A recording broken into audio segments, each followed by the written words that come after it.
off guard when they're reading the Bible is they'll come across a verse that's missing, and that might surprise some of you, something like John chapter 5 verse 4.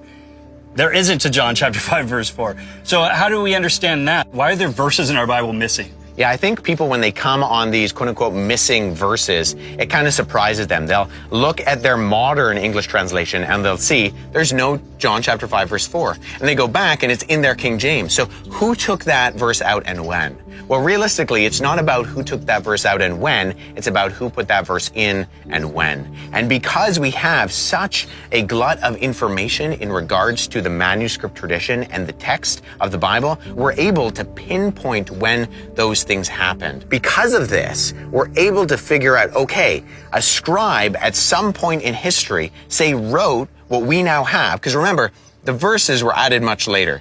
They're not original to the text. The chapter and verse divisions were added in later centuries. And so when we find out John didn't write what we have in John chapter 5 verse 4, but a later scribe wrote that, well, we don't reverse the entire Bible. That's going to mess up all of our Bible memorization. It's going to mess up all of the commentaries that have been written throughout history that do include the verses. And so what we do is we simply put John chapter 5 verse 4 and we add a citation note at the end of the page.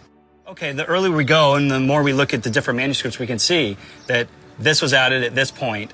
And again, we're going to footnote that and say that shouldn't be there. And the ancient scribes did their own version of footnoting. When we discovered the story of the woman caught in adultery in the Gospel of John is missing from our earliest papyri, it didn't blow up the way we understood that story. Scribes all along have been noting some copies that we have it, some copies that we have don't have it. And so they're adding little scribal notations to say, we're not sure about this text, we're not sure about that text, but they would include things even if they weren't sure whether it was part of the original or not. No, we have not 100% of the text, we have 110% of the text. Because what that means is that even though things were added, the scribes were so tenacious to include everything that the original text is in there. And it's kind of like a puzzle. If you had a puzzle with 100,000 pieces and you opened it up and you found that you actually had not 100,000 pieces, but 100,100 pieces,